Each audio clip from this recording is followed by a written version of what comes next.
नमस्कार, सुबह लक्ष्मी में आपका स्वागत है। मैं हूं आशीष वर्मा। सबसे पहले देखते हैं इस वक्त की हेडलाइंस।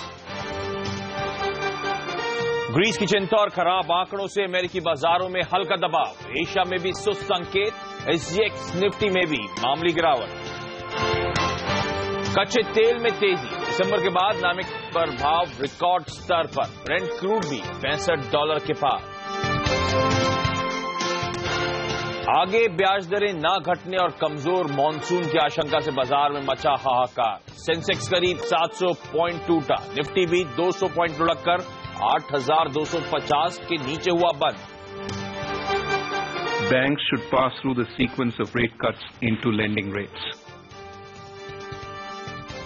आरबीआई गवर्नर ने 4.5% दरें घटाने के बाद आपकी ईएमआई कम होने का रास्ता हुआ साफ। एसबीआई ने किया कर सस्ता। इलाहाबाद बैंक और देना बैंक ने भी घटाई दरें।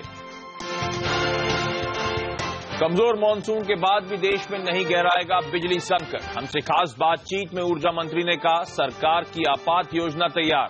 थर्मल पावर प्लांट्स में कोयले का पर्याप्त भंडार। और गड़बड़ी पाए जाने के बाद आज दिल्ली में बैन हो सकती है मैगी। नेस्ले के अधिकारियों की आज मंत्रियों से मुलाकात।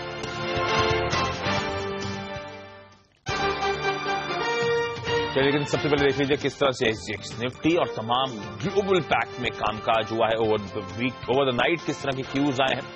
एसजीएक्स निफ्टी दर्शा रहा है कि भारतीय बाजारों की कल की तगड़ी पिटाई के बाद आज भी जो इंडिकेशंस हैं, हालांकि वो कुछ हद तक तो कल का मोमेंटम भी कैप्चर करने की कोशिश हो रही है। 1.4% के आसपास की कमजोरी के साथ शुरुआत होती हुई नजर आएगी। तो कल के सेल ऑफ के बाद आज भी शायद रिस्पाइट ना आए, शायद आज भी कमजोरी के साथ कामकाज देखने को मिले। और दिक्कत की बात की ग्लोबल सेटअप भी बहुत ज्यादा पॉजिटिव नहीं है। अमेरिकन मार्केट्स में आपको याद होगा फ्राइडे को प्रेशर था, उसके बाद कल हमने देखा था मिक्स्ड कामकाज होता हुआ। और इनफैक्ट आज की ट्रेडिंग सेशन का जो क्यूज आ रहे हैं, यानी कि ट्यूसडे को जो वहां पे कामकाज हुआ है, हल्के दबाव के साथ ही नजर आएगा आपको। ज्यादातर वहां पे मार्केट बेहद सीमित दायरे में ट्रेड कर रहे थे और हल्की कमजोरी देखने को मिली। मैं अमेरिका की बात कर रहा हूं, प्लीज वो लेके आए। इन्वेस्टर्स एक तो जिस तरह से मोमेंटम देखने को मिल रहा है पॉजिटिव साइड में डोमेस्टिक डेटा को, उसको लेकर चिंतित हैं। ग्रीस के लेकर जो बातचीत चल रही है, वो टॉक्स लगातार फॉल्टर हो रही है, फिर उसका कोई आउटकम नहीं आ रहा है। अब उसको लेकर नर्वसनेस जो है लगातार आपको बढ़ती हुई नजर आएगी। ध्यान रखें, अमेरिका में कल ट्रेजरी यील्ड जो है 10 साल का जो बेंचमार्क है उसमें इंच अप होती हुई नजर आई, तो वो एक एडेड प्रेशर बनाता हुआ नजर आया। और यूरोप का ओवरहैंग था। यूरोप में क्या हुआ? यूरोप में तो आपको याद होगा फ्राइडे को 2% से ज्यादा का दबाव था। कल भी मंडे को भी वहां के मार्केट संभलते हुए नजर नहीं आए उस दबाव के बाद। और इनफैक्ट कल फिर से हमने देखा वहां पे सेल ऑफ आता हुआ। 1% तक कमजोरी के साथ यूरोपियन मार्केट्स बंद हुए हैं। इन्वेस्टर्स ने खास तौर पे, क्योंकि वहां पे जो ग्रीस के डेट निगोशिएशंस की बातचीत चल रही है उस पर अब फोकस है, और जो नए इकोनॉमिक डेटा आ रहे हैं उस पर भी सबकी नजरें हैं। क्या हो रहा है ग्रीस को लेकर, क्योंकि आपको एक चेक दे देता हूं। European commission, European central bank यानी कि ईसीबी और आईएमएफ ने एक प्रपोजल या फिर एक डील के लिए सहमति भी दी। इन सब में ग्रीस के लिए एक सीनियर ईयू ऑफिशियल के मैं स्टेटमेंट्स पढ़ रहा था कि एक डील प्रपोज करी गई है। हालांकि एथेंस ने, यानी कि ग्रीस ने अब तक उस डील पे सहमति नहीं लगाई है, क्योंकि ग्रीस का अपना ही एक दूसरा प्लान है। तो दोनों ने अपने अपने प्लान जरूर सामने रख दिए, लेकिन अभी दोनों के बीच में पैरिटी नहीं आई है, दोनों के बीच में डील्स कंक्लूड नहीं होती हुई नजर आई है। तो वो दिक्कत की बात है। और ये दिक्कत बढ़ इसलिए रही है क्योंकि आज वेडनेसडे हो गया है। फ्राइडे को 300 मिलियन यूरोस का पेमेंट करना है, पहला ट्रांच जो जून में जाना था आईएमएफ को ग्रीस को। और अगर ये निगोशिएशंस पूरे नहीं होते तो बहुत लाइकली है कि ग्रीस वो डेट रीपे नहीं कर पाएगा, अपने डेट पे फॉल्टर करता हुआ नजर आएगा। तो वो दिक्कत की बात। दूसरी इंपॉर्टेंट बात, यूरोप से एक संकेत है आपके लिए। यूरोप के जो यूरोजोन इन्फ्लेशन का डेटा है वो इंच अप कर रहा है, उम्मीद से बेहतर 0.3% के आसपास मई के महीने का आया है। ये इंपॉर्टेंट इसीलिए क्योंकि आज शाम को ईसीबी की बैठक है फ्रैंकफर्ट में, जिसमें बाद मारियो द्रागी साहब जो ईसीबी के प्रेसिडेंट हैं वो एक स्टेटमेंट भी होगा। तो मॉनेटरी पॉलिसी की ये बैठक है। दो चीजें मार्केट क्लोजली वॉच करेगा और एक्सपेक्ट कर रहा है। एक तो द्रागी साहब रिआइटरेट करेंगे जो स्टिमुलस ईसीबी दे रहा है यूरोपियन यूनियन, यूरोपियन जोन के लिए, वो कंटिन्यू होता हुआ नजर आएगा। उसमें कोई लेट डाउन नहीं होगा, उसमें कोई कमी नहीं आएगी, बाजार ये एंटिसिपेट कर रहा है। दूसरा, जब प्रेस कॉन्फ्रेंस होगी तो ऑब्वियसली इन पर सवाल उठेंगे ग्रीस को लेकर, क्या चल रहा है। ईसीबी के सपोर्ट करेगा ग्रीस के जो बैंक्स हैं उनको, क्योंकि वहां पे हमने देखा है पब्लिक डिपॉजिट्स बैंक से निकलते हुए नजर आए हैं। तो सबकी नजरें रहेंगी उस ईसीबी में मारियो द्रागी साहब की जो प्रेस कॉन्फ्रेंस होने वाली है उस बैठक के बाद उस पर। और क्योंकि सॉफ्ट क्यूज हैं, कमजोर क्यूज हैं, इसलिए एशिया भी आपको नेगेटिवली रिएक्ट करता हुआ नजर आएगा। एसजीएक्स निफ्टी तो अब मेरे ख्याल से 0.5% के आसपास की कमजोरी के साथ कामकाज कर रहा है। तो आज का सेटअप भी बहुत ज्यादा पॉजिटिव नजर नहीं आता, कमजोरी के साथ ही ट्रेड्स देखने को मिल रहे हैं। इनफैक्ट हमने हेडलाइन में हाईलाइट करा था, इंडियन मार्केट्स की तरफ मूव करिए, कल का ट्रेडिंग सेशन आपकी स्क्रीन पर आएगा। हमने हेडलाइन में हाईलाइट करा था, तगड़ा प्रेशर था कल भारतीय बाजारों में, तगड़ी पिटाई। सेंसेक्स में 660 अंक के आसपास की कमजोरी, निफ्टी ऑलमोस्ट 200 अंक नीचे जाता हुआ नजर आया था, 8250 के नीचे 8236 के लेवल्स पे, और दिन के लोज पे जाके इंडियन मार्केट्स क्लोज हुए थे। और एक बार फिर से आपको याद होगा, इससे पहले जब दरों में कटौती हुई थी तो मार्केट स्टॉप आउट होते हुए नजर आए थे। कल एक तो पहला दिक्कत आई, आरबीआई ने, हालांकि मार्केट ने जैसे एक्सपेक्ट करा था 1/4% की दरों में कटौती जरूर करके दी, लेकिन उसके बाद जो कमेंट्री थी उसको लेकर दिक्कतें सामने आई। गवर्नर साहब ने स्पेसिफिकली कह दिया कि वो फ्रंट लोड कर रहे हैं, यानी कि इसका मतलब है कि लंबा पॉज आपको पॉलिसी एक्शन में देखने को मिलेगा, शायद अब जल्द दरें घटती हुई नजर ना आए। जो कंसर्न्स उन्होंने हाईलाइट करी उसमें खासतौर पे जो मॉनसून की चाल को लेकर दिक्कतें हैं, उसके बाद उन्होंने कच्चे तेल की बात करी जिसमें अब उछाल देखने को मिल रहा है, और ग्लोबल सेटअप में जिस तरह का दिक्कतें आ रही हैं, वो सब एक इंपॉर्टेंट हाईलाइट उन्होंने कंसर्न्स वे होते हुए नजर आए थे। और यूएस में रेट्स भी नॉर्मलाइजेशन की तरफ मूव कर रहे हैं, तो अब बड़ा मुश्किल होने वाला है दरों में कटौती करना। इसके बाद ये तो एक प्रेशर पॉइंट था ही था। इस वीक डॉक्टर हर्षवर्धन जो कि minister of science and technology हैं, उनके एक स्टेटमेंट आया है, उन्होंने स्पेसिफिकली कह दिया कि मॉनसून जो है, अब तक हम बिलो नॉर्मल मान के चल रहे थे, 92% शायद मॉनसून होगा, उन्होंने स्पेसिफिकली कह दिया कि डेफिशिएंट मॉनसून आप एक्सपेक्ट करें तो 88% के आसपास का मॉनसून, यानी कि नॉर्मल से 12% कम मॉनसून होगा। और अब हम, इसका मतलब हो कि हम धीरे धीरे वो सूखे की जो सिचुएशन की बात करी जाती है, शायद उसको फेस करते हुए नजर आएंगे। और वहां से बाजार में तगड़ा प्रेशर आया, शायद तगड़ा सेल ऑफ इन दोनों वजह से कल देखने को मिला। आज भी ग्लोबल सेटअप पॉजिटिव नहीं है, ऐसे में सीएमबी सेवा के मार्केट से हमारे साथ जुड़े हैं अनिल सिंह भी। अनिल जी हाय, गुड मॉर्निंग। कल तो बड़ा धक्का लगा बाजार से, बहुत तगड़ा प्रेशर देखने को मिला था, और आज भी जो ग्लोबल क्यूज हैं बहुत ज्यादा सपोर्टिव नहीं है। क्या लग रहा है सर, कल की गिरावट के बाद क्या हिम्मत होगी किसी की खरीदारी करने की? क्या सपोर्ट मिलेंगे लोअर लेवल्स में मार्केट को, या आज भी हम देखेंगे, क्योंकि अब कॉन्फिडेंस लूज हो गया मार्केट में, तो शायद प्रेशर कंटिन्यू हो? बिल्कुल, इसमें कोई डाउट नहीं कि कल का बड़ा झटका लगा है। और कल के जो इतने बड़े फॉल के बाद सबसे बड़ी दिक्कत ये कि सेंटीमेंट ऐसा हो चुका है कि अब कमोबेश आमराय ये बन चुकी है कि बाजार 8000 के नीचे जाने की तैयारी करते हुए दिख रहे हैं। कम से कम एक बात साफ दिख रही है कि बाजार का टॉप इस वक्त सबको नजर आ रहा है कि वो 8500 पर बन चुका है। 8500 के पार निकलने के लिए किसी तरह के कोई संकेत है नहीं। तो अब अगर रिकवरी आती भी है तो वो सिर्फ एक टेक्निकल रिकवरी हो सकती है कि 700 पॉइंट आप एक साथ गिरे, एक दिन में गिरे, तो उसके बाद थोड़ा बहुत बाउंस बैक आ जाए, और उस बाउंस बैक में मुझे लगता है कि सब लोग बेचने के लिए तैयार बैठे हैं। तो ऐसे में अब 8300 ऊपर की तरफ एक बड़ा रेजिस्टेंस बनता हुआ दिखा है, जहां पर काफी कॉल राइटिंग भी कल के सेशन में होती हुई दिखी है। लोअर साइड पर 8000 के लेवल पर हाईएस्ट ओपन इंटरेस्ट शिफ्ट होता हुआ दिखा है पुट में। तो आप ये कह सकते हैं कि इमीडिएटली जो शॉर्ट टर्म ट्रेडिंग रेंज है बाजार के लिए वो नीचे की तरफ 8000, ऊपर की तरफ 8300 है। जहां तक आज के सेशन का सवाल है, शायद बाजार 8200 के आसपास थोड़ा सा सपोर्ट लेने की कोशिश करे, लेकिन वो सिर्फ सपोर्ट होगा। सिर्फ एक इंटरेस्टिंग बात है जो पॉजिटिव साइड पर आप कह सकते हैं, कल के सेशन में काफी जबरदस्त शॉर्ट्स बनते हुए दिखे। इंडेक्स फ्यूचर्स में लगभग 2200 करोड़ की बिकवाली होती हुई दिखी है, जो कि बैंक निफ्टी और निफ्टी दोनों में ही होती हुई दिखी है। और पुट कॉल रेशियो नीचे आया है तेजी से। इसका मतलब साफ है कि बाजार थोड़ा सा शॉर्ट साइड पर ज्यादा हो चुका है, लॉन्ग पोजिशन काफी अनवाइंड हो चुकी है, तेजी करने वाले ट्रेडर्स हल्के हो चुके हैं। ये बाजार की सेहत के लिए थोड़ा सा ठीक है कि अब कमजोर लॉन्ग्स बचे नहीं है। तो उस लिहाज से आप ये उम्मीद कर सकते हैं कहीं कोई अगर एक पॉजिटिव न्यूज जो आपको ग्लोबल मार्केट से मिले सेकंड हाफ में, तो हो सकता है बाजार रिकवर करने की कोशिश करे। लेकिन ट्रेंड वीक हो चुका है, और ऐसे वीक ट्रेंड में फिलहाल जो तेजी करने वाले ट्रेडर्स हैं या जो खरीदारी करने का मूड बना रहे हैं, उन्हें जल्दबाजी नहीं है, और इस लिहाज से थोड़ी डाउन साइड रिस्क लगती है। तो मुझे लगता है फर्स्ट हाफ शायद कमजोरी भरा रहे, सेकंड हाफ में लोअर लेवल से थोड़ी बहुत रिकवरी हो सकती है। लेकिन फिलहाल ये बाजार वोलेटाइल रह सकता है, और 8000 से 8300 की रेंज भी। चलिए, तो वोलेटाइल रह सकता है, काफी ज्यादा अस्थिरता देखने को मिल सकती है। जो लोग खरीदारी करना चाहते हैं शायद बहुत जल्दबाजी ना करें, अभी भी डाउन साइड प्रेशर शायद कंटिन्यू होता हुआ नजर आए। अब तो बाजार के ज्यादातर जानकार मानते हैं कि 8000, जैसे अनिल भी हाईलाइट करते हैं, उसके नीचे और लेवल्स को फिर से हम रीटेस्ट करते हुए नजर आएंगे, जिन लेवल से हमने एक बाउंस लिया था 8450, 8500 तक के लेवल्स तक। दिक्कत की बात कि अब वो जो दायरा है बाजार का, वो 8000 में और 8300 में जो स्ट्रांग बिल्डअप है, शायद उसके बीच में बाजार घूमता हुआ नजर आए। तो अपसाइड यहां से बहुत ज्यादा कैप्ड है, डाउन साइड शायद ज्यादा खुलती हुई नजर आ रही है। लेकिन ये तो आज की मार्केट की चाल है, और एक्सपेक्टेशंस हैं कि आज फिर से थोड़ी सी कमजोरी आएगी। लेकिन आपके कर्ज का बोझ कम होने वाला है। आरबीआई ने कर्ज सस्ता कर दिया है, और उसके बाद तमाम बैंकों ने भी दरें घटाना शुरू कर दी है।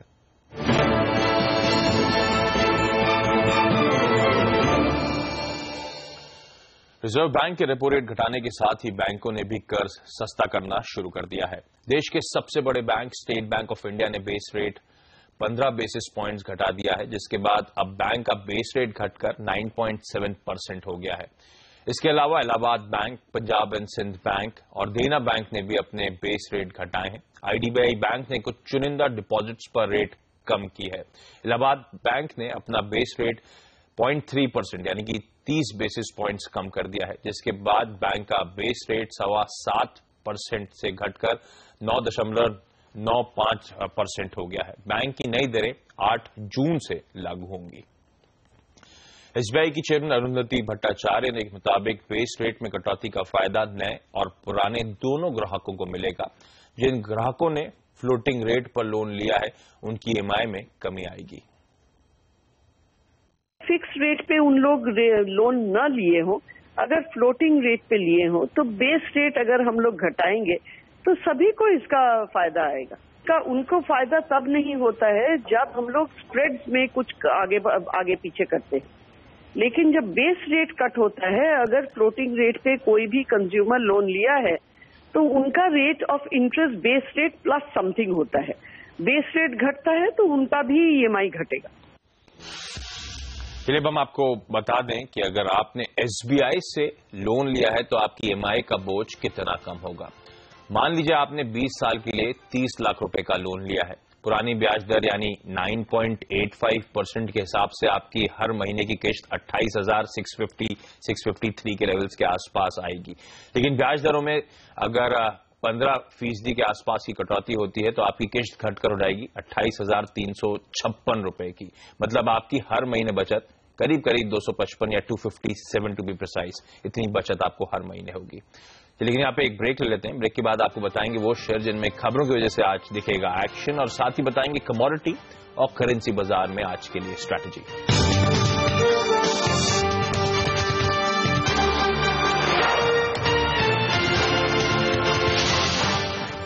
ब्रेक के बाद आपका स्वागत है। और आज हमने मार्केट्स की बात करी, थोड़ा सा कमजोर परफॉर्मेंस शायद आज फिर से कंटिन्यू होता हुआ नजर आया, लेकिन किन स्टॉक्स में आपको नजर रखनी चाहिए, कौन से वो स्टॉक्स हैं जहां खबरों की वजह से शायद एक्शन देखने को मिले, ये बताने के लिए मेरी दो सहयोगी सोनम मेहता और पूजा त्रिपाठी हमारे साथ जुड़ चुके हैं। गुड मॉर्निंग, बताएं।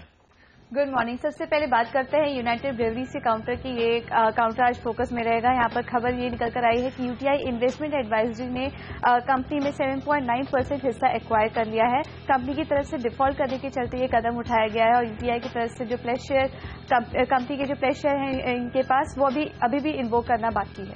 ओबरॉय रियल्टी यहाँ पे कंपनी के बोर्ड ने एनसीडीज के जरिए 1,500 करोड़ रुपए तक की पूंजी और शेयर्स या फिर कन्वर्टेबल सिक्योरिटीज के जरिए 750 करोड़ रुपए की पूंजी जुटाने की मंजूरी दे दी है। साउथ इंडियन बैंक भी आज फोकस में रहेगा। यहाँ बोर्ड मीटिंग के कुछ कंपनी की बोर्ड मीटिंग हुई थी जिससे कुछ आउटकम निकल कर आया है। अपनी विदेशी निवेश सीमा 49% से 59% तक करने के लिए कंपनी ने शेयरधारकों की मंजूरी मांगी है। इसके अलावा कंपनी टियर 1 कैपिटल 20 करोड़ तक के टियर 1 कैपिटल जुटाएगी और टियर 2 बॉन्ड्स के जरिए करीब 1,000 करोड़ रुपए के फंड जुटाएगी। अपोलो हॉस्पिटल्स यहाँ पे कंपनी एक मेजॉरिटी स्टेक खरीदेगी Guwahati based hospital Assam hospitals में। यहाँ पे कंपनी 51% का स्टेक उठाने वाली है, लगभग 57 करोड़ रुपीस में। पावर ग्रिड का काउंटर भी आज फोकस में रहेगा। यहाँ कंपनी FY16 के लिए करीब 22,500 करोड़ के फंड को निवेश करने की योजना बना रही है। बेयर क्रॉप साइंस के काउंटर पर नजर रखेगा। आज बोर्ड की बैठक है बायबैक पर विचार करने के लिए। और आखिर में अदानी एंटरप्राइजेस के काउंटर पर भी नजर रखेगा। कल इसके डेरिवेटिव कॉन्ट्रैक्ट्स मार्केट से हटा दिए गए थे, एक्सपायर कर दिए गए थे। आज नए कॉन्ट्रैक्ट्स या फिर नए डेरिवेटिव कॉन्ट्रैक्ट्स मार्केट में इंट्रोड्यूस किए जाएंगे। ये स्कीम ऑफ अरेंजमेंट है जिसके कारण यहाँ पे किया जा रहा है अदानी एंटरप्राइजेस में, और साथ ही आज एक्स डेट है स्कीम ऑफ अरेंजमेंट की, तो इस काउंटर पर खास नजर रहेगी। चलिए तो तमाम स्टॉक्स जो शायद आज ट्रेड के दौरान फोकस में रहे, हरकत पे रहे, इन पे आप नजरें बनाए रखें। लेकिन चलिए इक्विटी से अब मूव करते हैं करेंसी और कमोडिटीज की तरफ। और सबसे पहले आपको बता दूं, करेंसी में कल आपको याद होगा ट्रेडिंग सेशन में हमने देखा था 11 से 12 पैसे के आसपास की कमजोरी आती हुई नजर आई थी। रुपया 63.70 से 63.82, 63.70 परसों का क्लोजिंग था, 82 के आसपास क्लोज हुआ, तो 12 पैसे के आसपास का दबाव था। करेंसी की चाल पे हमारे साथ बातचीत करने के लिए कार्वी कॉन्ट्रेड के तपन त्रिवेदी जुड़ रहे हैं। तपन, हाय, गुड मॉर्निंग। कल के जो आरबीआई का एक्शन था, आरबीआई की कमेंट्री थी, ग्लोबल जो सेटअप है उसको देखकर क्या लग रहा है सर? कल जो कमजोरी आई उसके बाद क्या और यहाँ पे कमजोरी की गुंजाइश बनती है या फिर आप रुपए पे क्या कॉल ले रहे हैं इस समय? देखिए लोकल क्यूज देखे तो हाँ थोड़ा और नेगेटिविटी रह सकता है, क्योंकि जैसे आरबीआई का जो कमेंट्स है स्पेशली और मार्केट का जो एक्सपेक्टेशंस बिल्ड हो रहा है कि जिस हिसाब से मानसून का भी प्रॉब्लम थोड़ा सा इंडिया में देखने को मिल रहा है, उसकी वजह से फ्यूचर में भी इंटरेस्ट रेट बहुत जल्दी कट नहीं होंगे या एटलीस्ट कुछ महीनों तक तो नहीं हो सकते इस कट के बाद, तो उसकी वजह से थोड़ा सा दबाव था। साथ में निफ्टी भी बहुत डाउन था, तो लोकल क्यूज थोड़े से नेगेटिव है। लेकिन पॉजिटिव देखा जाए तो इंटरनेशनल मार्केट में डॉलर इंडेक्स कल बहुत ज्यादा गिरा है, ऑलमोस्ट 1.5 to 1.8% ड्रॉप आया है। तो मेरे ख्याल से उसकी वजह से थोड़ा सा सपोर्ट मिलना चाहिए। हो सकता है कि ओपनिंग में रूपी थोड़ा सा पॉजिटिव ओपन हो, उसके बाद रेंज ट्रेड होगा मे बी 63.50 to 64 लेवल्स में। अच्छा, अपन खास तौर पे कच्चा तेल ब्रेंट जो $65 के पार जाता हुआ नजर आ रहा है, जिस तरह की खबरें आ रही थी यूएस के प्रोडक्शन को लेकर, उसके बाद शायद ये उछाल आया है। लेकिन क्या आपको वाकई लगता है यहां से फर्दर मूव्स देखने को मिलेंगे, गिवन कि फ्राइडे को वो ओपेक की ऑल इंपॉर्टेंट बैठक होने वाली है? उससे पहले क्या दबाव के साथ कच्चा तेल ट्रेड कर सकते हैं या फिर आप ऐड करने की सलाह दे रहे हैं? नहीं, इंट्राडे में तो प्रॉब्ली थोड़ा डाउन साइड रह सकता है, स्पेशली अगर फोकस करें तो यूएस का जो इन्वेंट्री नंबर्स है आज शाम को, उसका एक्सपेक्टेशन, हमारा इंटरनल एक्सपेक्टेशन थोड़ा सा खराब है, इन द सेंस सप्लाईज बढ़ के आने का एंटिसिपेशन है, तो उस वजह से थोड़ा सा नेगेटिवनेस रह सकता है ऑयल प्राइसेस में। बट यस, वोलेटिलिटी अभी पिछले कुछ दिनों में बढ़ी है और हो सकता है आगे भी बढ़ी रहे। जैसे आपने बोला कि ओपेक का भी मीटिंग है 5 तारीख को, तो उसकी वजह से थोड़ा सा वोलेटिलिटी रहेगी, पर इंट्राडे में ट्रेडर्स स्मॉल पुलबैक्स में सेल कर सकते हैं। और सोने में क्या रणनीति बनाए, क्विकली बता दें। 1195 के लेवल्स पे अब मेरे ख्याल से इंटरनेशनल मार्केट में सोना वापस पहुंच गया है, भारतीय बाजार में किस तरह से ट्रेड हो सकता है? देखिए गोल्ड में भी थोड़ा सा पुल बैक में सेल करेंगे, ग्रीस इश्यूज में थोड़ा सा ऑप्टिमिज्म है, पर वही छोटा सा रेंज में ट्रेड कर रहा है, पुल बैक में स्मॉल पैकेज के लिए सेल कर सकते हैं। ओके, लेवल्स जो तपन सुझा रहे हैं आपकी स्क्रीन पर। सर बहुत बहुत धन्यवाद सुबह सुबह सीएनबीसी आवाज के लिए वक्त निकालने के लिए। और कमजोर मानसून के बाद भी देश में नहीं होगी बिजली की किल्लत, क्या है सरकार की तैयारी, देखिए इस ब्रेक के बाद।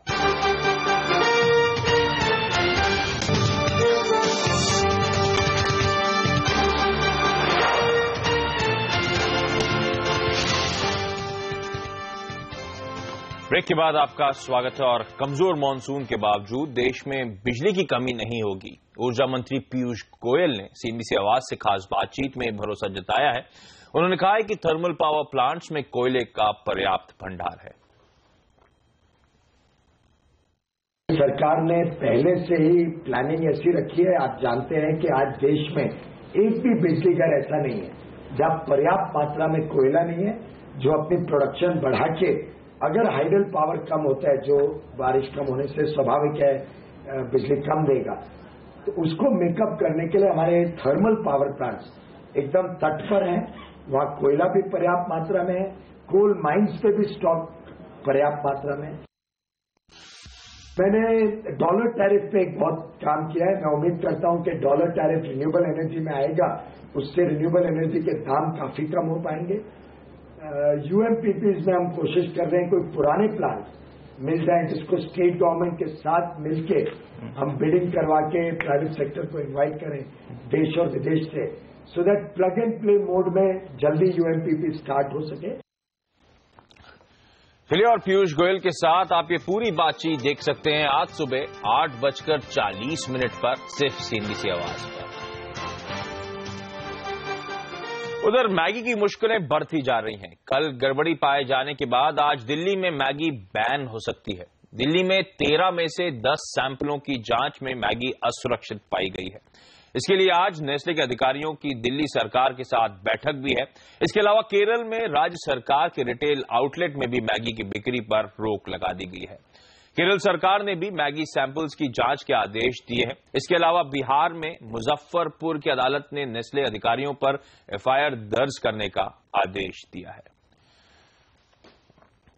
और गुजराती के पहले बिजनेस चैनल सीएनबीसी बाजार के रियल एस्टेट सेक्टर के लिए नया मंच दिया है। अहमदाबाद में सीएनबीसी बाजार गुजरात रियल एस्टेट अवार्ड्स दिए गए। गाला बिल्डर्स को best performing builder of the year का खिताब से सम्मानित किया गया। वहीं ओडा के पूर्व चेयरमैन सुरेंद्र पटेल को लाइफ टाइम अचीवमेंट अवार्ड दिया गया। सीएनबीसी बाजार के टियर 3, टियर 2 और टियर 3 कैटेगरी के शहरों के बेहतरीन प्रोजेक्ट्स को सम्मानित किया। अहमदाबाद में अफोर्डेबल कैटेगरी में बेस्ट प्रोजेक्ट का खिताब पार्श्वनाथ अटलांटिक पार्क को मिला। इसी शहर में मिड सेगमेंट कैटेगरी में बेस्ट प्रोजेक्ट संकल्प सफायर चुना गया। चलिए सुबलक्ष्मी समाप्त करने से पहले एक बार क्विकली एसजीएक्स निफ्टी का चेक ले लीजिए। थोड़ा सा कमजोरी के साथ ही कामकाज होता हुआ 1.5% के आसपास का प्रेशर देखने को मिल रहा है, तो शायद आज शुरुआत फिर से कल की तगड़ी पिटाई के बाद आपको सुस्त देखने को मिल सकती है, उसके लिए ब्रेसअप करें। लेकिन चलिए सुबलक्ष्मी में आज के लिए इतना ही, छोटा सा ब्रेक ले लेते हैं। ब्रेक के बाद लेकर आएंगे आपके लिए स्टॉक 2020, देंगे आपको 20 बेहतरीन आइडियाज आज के लिए।